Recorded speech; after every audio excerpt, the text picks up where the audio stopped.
Estela, quando nós falamos em coberturas relacionadas ao tratamento para pessoas que possuem o diagnóstico de autismo, do que exatamente estamos falando? A gente fala de uma estrutura bastante completa, viu, Emerson? São pessoas que precisam de um tratamento multidisciplinar, que a gente chama, tá? Normalmente, na maioria dos casos, pelo que a gente analisa dos documentos levados lá para o escritório, são acompanhamentos com TO, fono e psicólogo. E a particularidade é que eles precisam de um método específico, não seria um tratamento convencional. Outros casos exige ainda a necessidade de pedir fisioterapia, a ecoterapia é possível pedir, e a musicoterapia também, eu já vi casos nesse sentido, mas é uma estrutura ampla, tá? Com diversos profissionais relacionados no tratamento. Ótimo. Estela, e esses tratamentos que você comentou, é comum eles serem negados? E o que as operadoras alegam quando negam esse tipo de tratamento? A gente tem essas duas vertentes, digamos assim, né? Tem planos que negam e a justificativa é porque não está no rol da ANS. O que seria esse rol da ANS? A ANS é a agência que regulamenta os planos de saúde e ela edita a cada 2 anos, deveria ser, esse ano nós não tivemos, foi prorrogada a nova edição dela, um rol de procedimentos obrigando os planos a darem essa cobertura. Como o tratamento multidisciplinar para as pessoas com diagnóstico de autismo não consta nesse rol, os planos negam, eles não dão essa cobertura. A gente tem uma outra postura adotada pelos planos nesse sentido, que é liberar o tratamento, mas eu já tive problemas também com quantidade de limitação de sessões. Mas eu já vi que isso tem uma outra pergunta nesse sentido, vamos tentar seguir essa ordem para não bananar muito. Tá bom. Tratamento integral é um direito dos pacientes de planos de saúde? É um direito, é um direito. Quando vem essa negativa de rol da INS, a gente briga pelo tratamento integral. Sempre é importante ter um relatório médico justificando todos os tratamentos, justificando, como eu disse, o enfoque numa especialidade, a gente vê muito a terapia ABA nesse sentido, e aí a gente briga pelo tratamento integral, porque senão o que o plano vai fazer? Ele vai limitar ao reembolso de uma psicóloga normal, de uma terapeuta ocupacional normal, e não é o caso para as crianças, no caso com autismo, né? Doutora Estela, e nesse caso, quem que decide pelo tratamento multidisciplinar? É o médico especialista ou a operadora? Sempre o médico. Sempre o médico, independentemente do tratamento que o paciente precisa, sempre o médico, ele é o responsável, ele faz um relatório e a operadora pode, de repente, analisar se não tem algum abuso, talvez, mas o tratamento não pode ser negado. É um problema muito frequente também e atinge os cuidadores de quem tem pessoas identificadas com autismo, em relação na cidade que a pessoa reside, o plano não cobrir esse atendimento. Nesse caso, o que fazer? Eu tenho certeza que muitas pessoas têm essa dúvida também. Isso é comum. A gente tem casos de clientes nossos que moram no interior de Minas Gerais, é um exemplo que me veio agora à cabeça. E não existem profissionais habilitados com essa especialidade. Aí é mais uma hipótese onde a gente pode brigar pela cobertura integral. Existe uma resolução da INS nesse sentido que autoriza o paciente a buscar a cobertura onde quer que exista e pedir o reembolso integral para o plano de saúde. A falta dessa estrutura não pode sobrar para o paciente, ele tem que ter o seu tratamento garantido.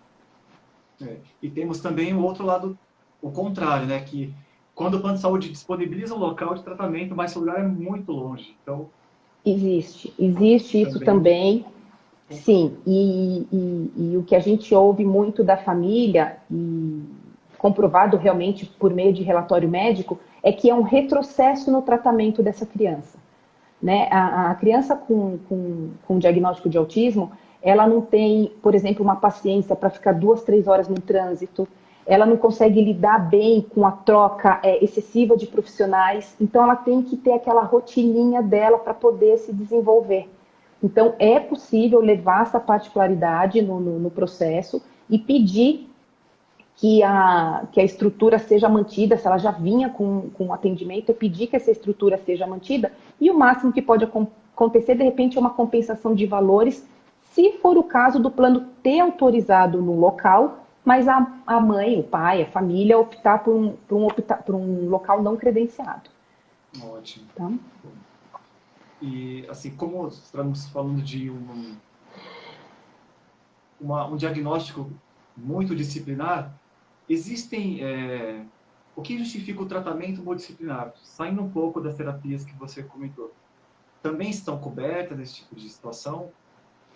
Um tratamento multidisciplinar, ele é aplicado dependendo do diagnóstico, né? Então, assim, o que a gente sempre tem que ter em mente, a orientação geral que eu sempre dou para os clientes, ouviu do seu médico que você precisa tais e tais terapias, pediu para o convênio falou não, desconfia.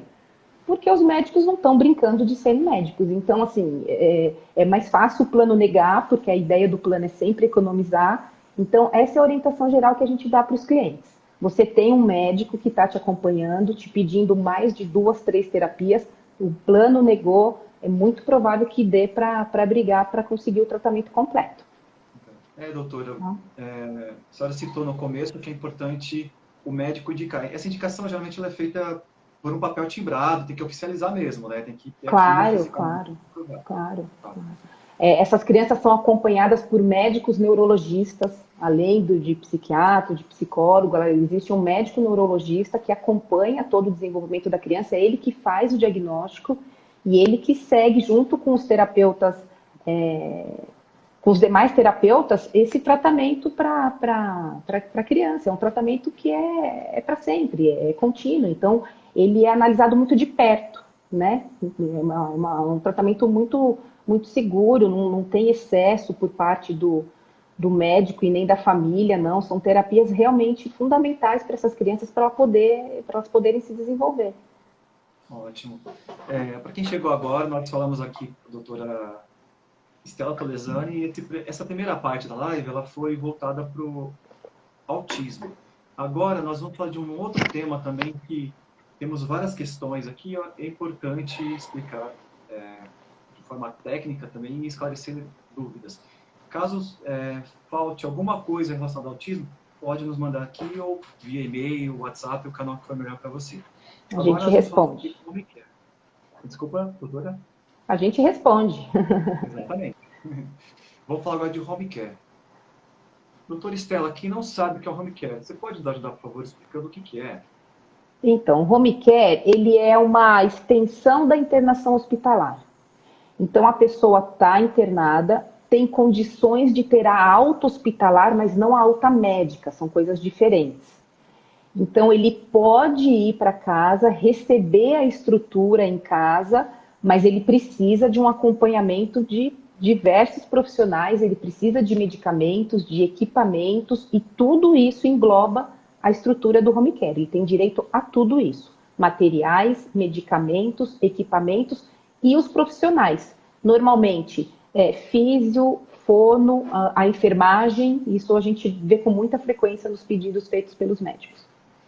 Então, se eu entendi, o hospital vai lá e monta toda aquela cama, onde ficam toda... O paciente internado, quando o médico diz, ele tem condições de ter a alta, mas eu preciso de uma estrutura em casa. Aí existem empresas especializadas nesse serviço.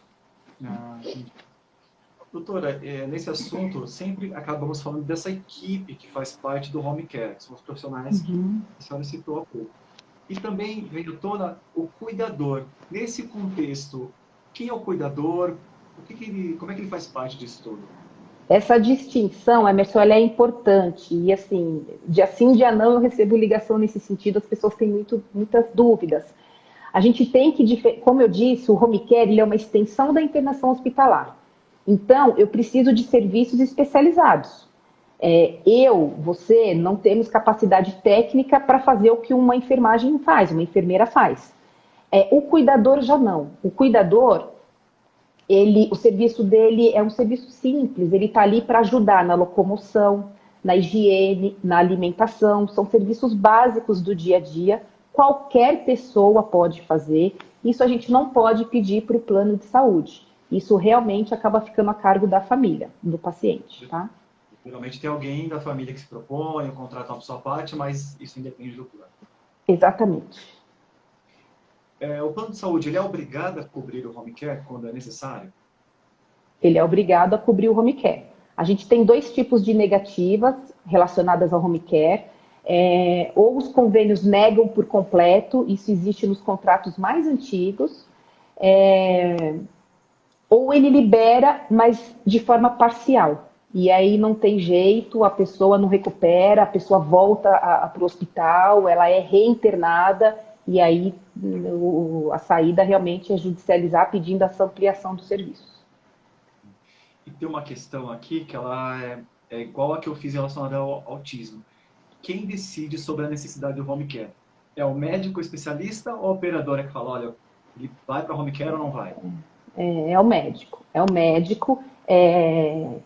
O paciente tem um médico dele, que é o médico de confiança, claro, e os planos de saúde têm os seus médicos também, que podem analisar o caso. Aliás, isso já é feito. Nesse processo de saída de hospital e ida para casa, vai um médico auditor do plano analisar o paciente. Mas vem aquela ideia de dar o básico e normalmente o paciente não precisa só do básico, precisa sempre de um pouquinho mais. Então, quando chega nesses casos de não ter o acerto entre médico da família e o médico do plano, é necessário até nas ações judiciais ocorrer uma perícia, né? O juiz também não tem essa capacidade técnica, então ele chama o perito judicial, que é o médico de confiança dele, que tem que fazer essa análise de forma imparcial, e aí ele decide conforme as provas produzidas no processo. Tá? Obrigado. E esse contexto do home care, ele envolve o paciente, o hospital, o plano de saúde. E quais são os benefícios, quais as vantagens do home care para todos os envolvidos? Na verdade, eu acho que todo mundo ganha, porque o paciente ele sai daquela estrutura de hospital. Tem muitos médicos que falam que o paciente, quando só de sair do hospital, ele já se recupera 50%, sabe? Ele vai para casa, ele está ali com a família dele, ele não corre mais o risco de uma infecção hospitalar. E para o plano é muito mais barato. É muito mais barato manter uma mini estrutura em casa do que pagar uma diária hospitalar para o beneficiário dele, do que pagar a estrutura, os gastos de um hospital, né? E isso que a doutora citou é muito importante, porque é um momento de fragilidade. Então, se puder estar sendo tratado e perto das pessoas, da família, também é algo que é uma vantagem, né? Incrível. A chance de recuperar é muito maior, é muito maior. Os médicos falam muito isso, né?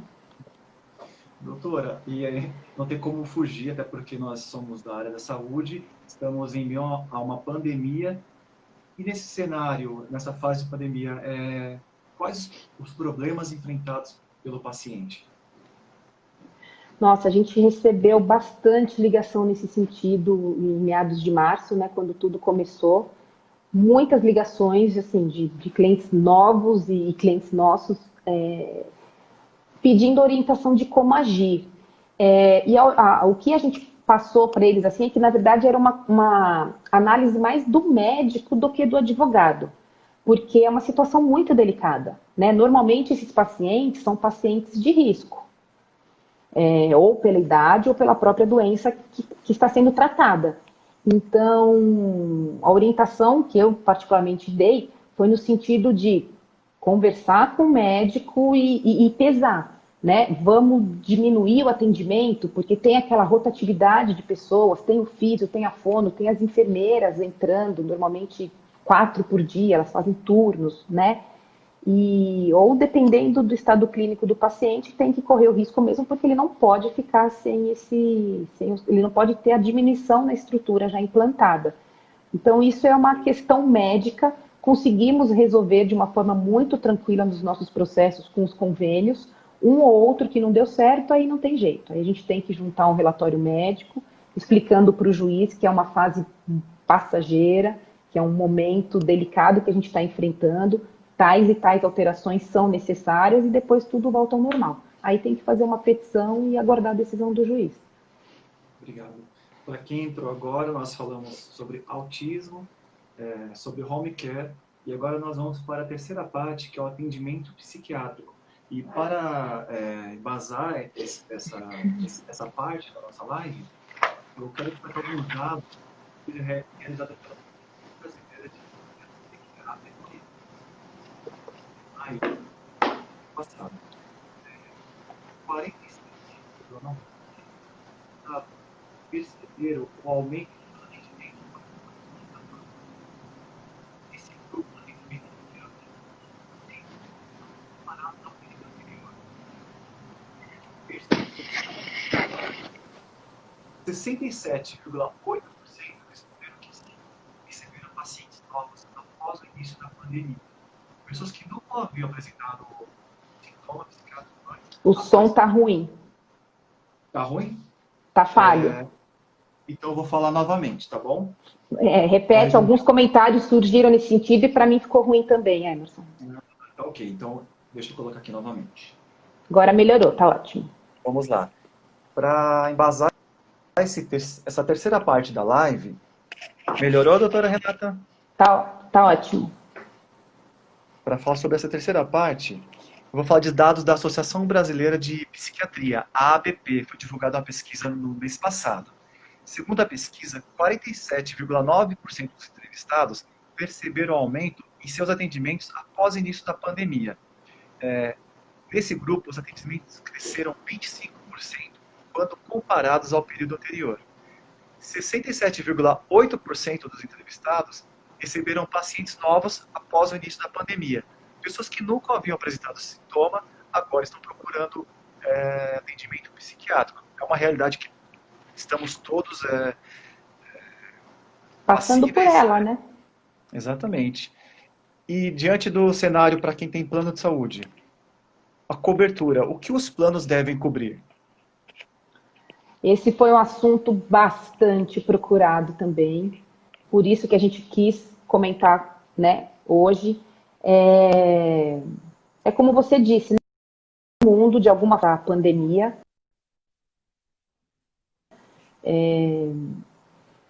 e o que acontece? A gente tem uma determinação da ANS que autoriza 40 sessões de psicoterapia por contrato, né? A gente diz, por ano. Um contrato de plano de saúde, ele é renovado anualmente. Então, num espaço de 12 meses, você tem direito a 40 sessões e você vai voltar a ter essas 40 sessões só após a renovação, certo? E nos casos de internação psiquiátrica, a lei determina um prazo de 30 dias de internação às custas do convênio. O convênio é obrigado a custear de forma integral esses 30 primeiros dias de internação. Esses são os dois aspectos que a gente tem relacionado a isso, a esse assunto, né? E as consultas médicas, há um limite? Para consulta médica, não. Tá. Para consulta médica, não. É ilimitado. Ótimo. Tem um assunto que é a dúvida independente da modalidade da área da saúde, que é a coparticipação. E no caso de internações psiquiátricas, como que funciona, doutora? Então, nos casos de internação psiquiátrica, a gente tem duas brigas, digamos assim, né? Existem convênios que cobrem esses 30 dias, porque são obrigados, e no término desse período, eles deixam de dar cobertura, cancela totalmente o tratamento. E existem convênios que, no final desse prazo de 30 dias, coloca coparticipação, ou seja, o paciente começa a pagar a conta em 50%, é um percentual bastante agressivo.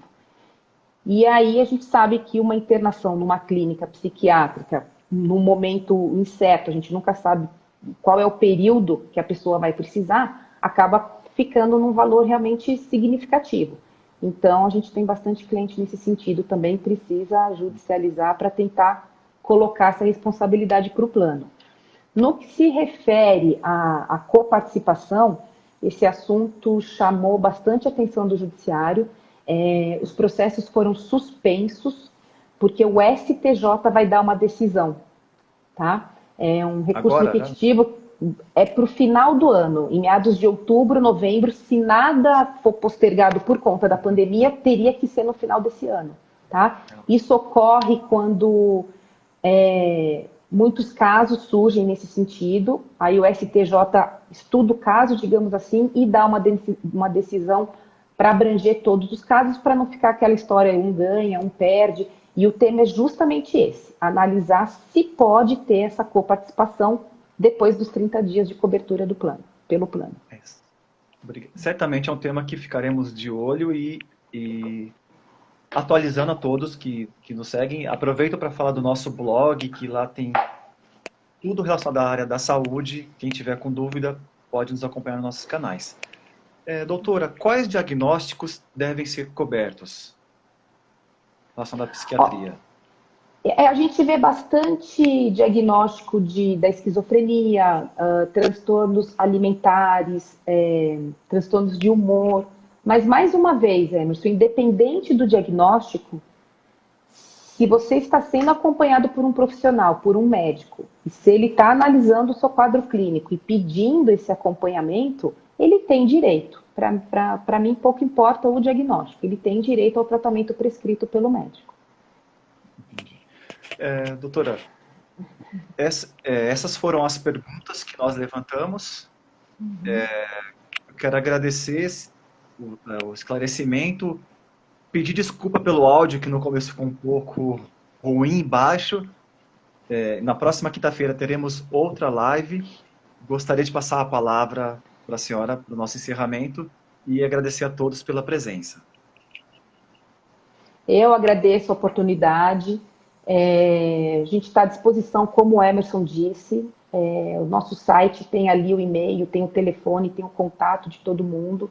Podem mandar dúvidas, a gente responde, tá bom? E eu estou à disposição sempre, o Vilhena Silva está sempre à disposição dos nossos clientes, dos novos clientes, de quem precisar de ajuda, a gente está para orientar mesmo. Obrigada. Perfeito. Ótima noite.